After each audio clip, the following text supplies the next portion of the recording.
They'll look to throw. Escaping the pressure right. Going for it all. And that will be incomplete with a clock down now to 13 seconds. Cameron Meredith, the intended target. And it's 3rd and short. Well, he's been the guy already over 100 yards here in the first half. Could have had a lot more if he would have been able to haul that one in. In fact, our statistician Marvin was already handing me a piece of paper with that yardage totaled on it. He thought that catch was going to happen just as you and I did as well. They'll go to the air here on 3rd and 2. Buying time to his left. And he will have a first down at about the 21-yard line. Maybe not exactly what they had in mind, but that scramble good for 6 and a first down. Sorry, Larry, your hard work appreciated by so many men and women, but not today as we get back to the action in the second half. So both teams have their marching orders, and we'll get going again here in quarter number 3. That'll be taken in the end zone. And no run back here. This will be a touchback, and it comes out to the 25-yard line. And now we won't see a play on first down. We're going to get a timeout instead. It's just their first, so 2 remaining as they burn one here in this 3rd quarter. Working from the gun, it's Carr. Looking deep for Crabtree. So they took a shot on first down but couldn't connect. It's been this way most of the afternoon, hasn't it? This secondary really put this receiving core on lockdown. Listen, they've worked together like a basketball team that's playing excellent defense. Great communication, doesn't matter whether it's man or zone. And especially against deep balls, as we saw there, they're not giving up anything to him. Eluding the pressure right. On the run, he'll let this go. And he's going to be intercepted a 3rd time. Picked off by Quentin Demps.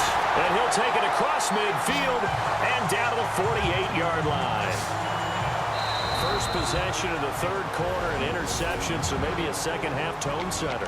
Indeed, and not the tone they wanted to set. That's the equivalent of running out the wrong door and running into your pool instead of running out onto the field.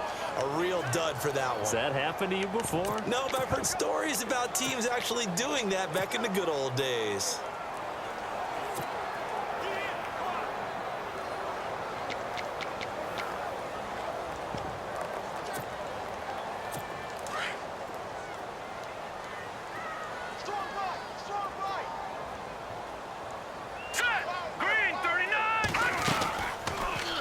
Start by running the option to the right. And maybe the wrong read there as he's going to go down immediately.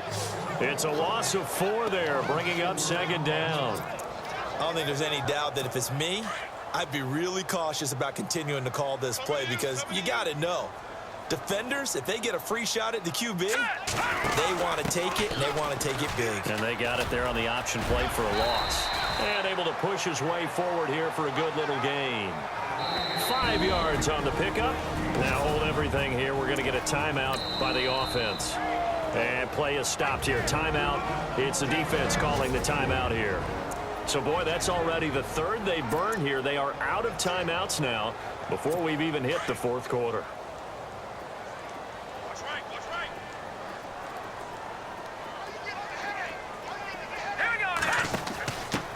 They'll run here. This is Kadeem Carey. And spins away. And this time he's able to take it down to the 42. It's a 6-yard gain, and it leaves them looking at a 4th down. They're trying to show that they can run the ball and protect this lead. Give it to the backs, play a little bit of keep away, don't you think? And that's probably a good philosophy at this point, going to make that defense stand up and stop them.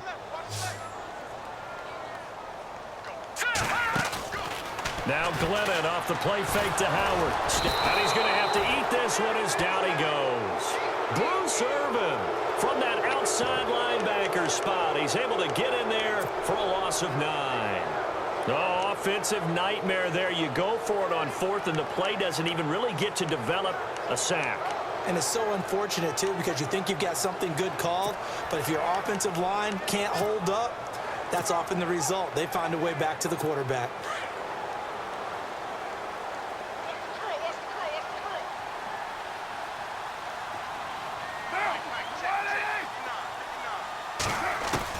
Now after the INT, it's Carr. Dancing to his left. And now the ball's out. Carr lost it. Fumble. And this is picked up by the Bears. Bears. So they will set up shop. Excellent field position in the red zone at the 19-yard line.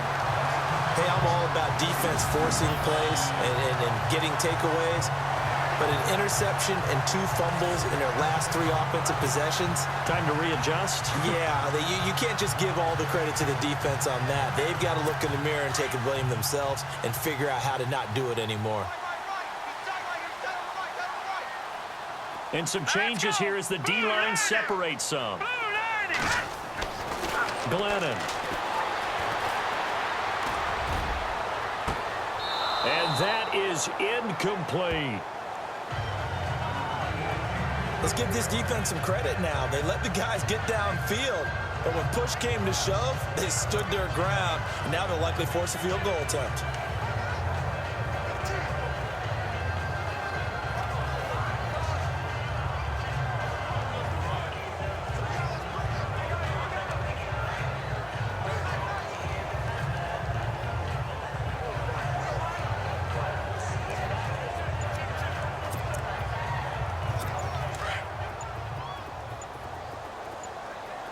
Time running out here on the play clock. And no press coverage here. They are backing off in the secondary.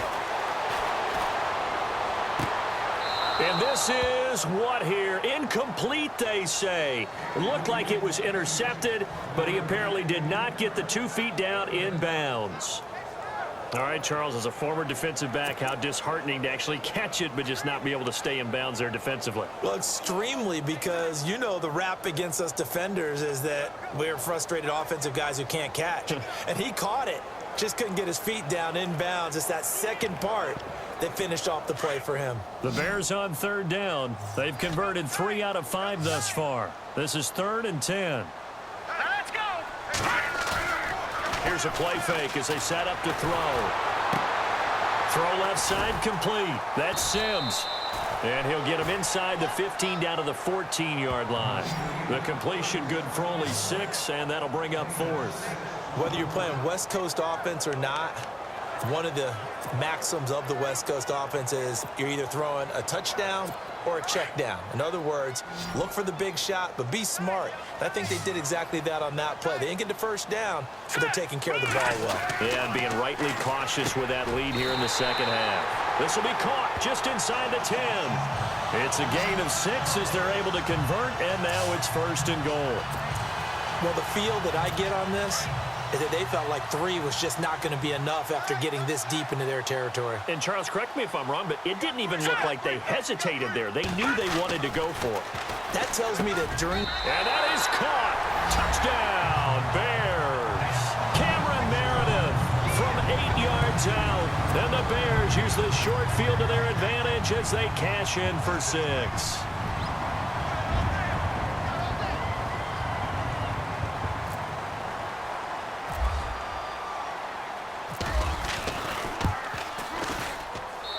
And the lead is now 24.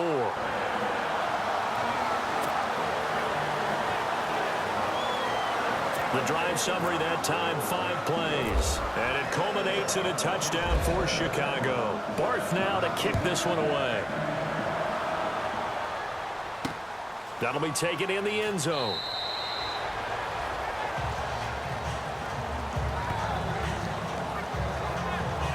And now Oakland ready to take the field.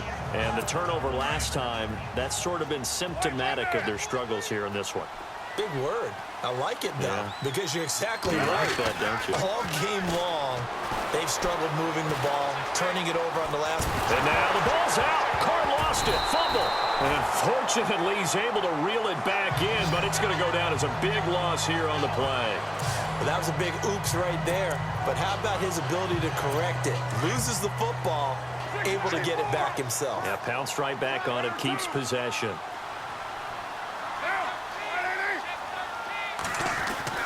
On 2nd down, here's Carr. Flush to his right. And incomplete on the deep ball. Amari Cooper, his intended receiver, and it's 3rd down. They have not gotten him going at all. Tried to spark something there with a longer throw, unable to complete it. But you have to keep trying. He's one of their best playmakers. No matter what it says on the scoreboard, you're always trying to get him the football. To throw his car. Flushed out right. Trying for Cooper again. This time he finds it. And he's got the first down yardage before being taken down at midfield. An excellent pickup of 34 yards.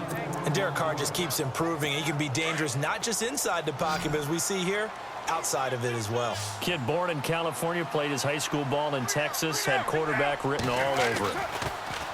Now Carr being chased out left. And the tip there altered the ball flight, and it falls incomplete. It'll be second down. Anytime a ball's thrown in the middle of the field that's popped up in the air, I expect someone to catch. It doesn't matter whether it's offense or defense because there's usually a great amount of bodies in that part of the field. In this case, no one came up with it. Carr. And they can't bring him down. Oh, he's able to outmuscle him here as he pulls it in. A nice gain of 21 yards. As far as tight ends go, this guy's not a speed burner. He's much more of an inline blocking type of a tight end. But how about this last play? Made a nice catch and picked up a first down. That's what impresses me about him. When he's called upon, usually gets it done. And his throw's going to be incomplete. Amari Cooper, the intended target. And it's second down. Let's face it, if you want to get back into the game, these are the kind of throws you got to hit. He's wide open right there. Got to be able to get it to him, don't you think? And those are the throws that haven't been available to them every time he's dropped a pass. Yeah, that's a big miss. Forced out to his left. Room here to run. And down inside the 15, shy of the 10. Carr can beat you in a lot of ways. The scramble there, a perfect example as he gets the first. Man, defensively, that hurts. They got him out of his rhythm. They had him hemmed in, but somehow he was able to tuck it away and get away for a gain. Throwing on first down is Carr, escaping the pressure right. This will be caught at about the 5. And he's able to get it down to the 2-yard line. Give him 9 there on the first down completion. I like the design of that play, or shall I say the way it ended up. Quarterback ends up to the right side. You know, it gets outside of the pocket. How about the tight end staying in his sight line and getting to that same part of the field, and they find each other for the completion.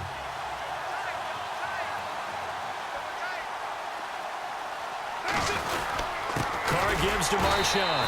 Looking for a seam, but finding none. He'll get back to the line of scrimmage, and that's it. No gain on the play, and now they're faced with a 3rd and 1. Well, as the play call comes in on 3rd down, you have to think about 4-down territory here. Down a few touchdowns, they need points, and they need big points. They'll run it. Here's Lynch, and he will not only not get the yard he needed, he goes the wrong direction. A field goal does you no good, so they're going to stay out there and go for it on 4th. Now Carr, gotta have this one. Buying time to his left. And his pass is intercepted for the 4th time today. Picked off by Kyle Fuller. And the return will stop right around the 25. I think that interception happened for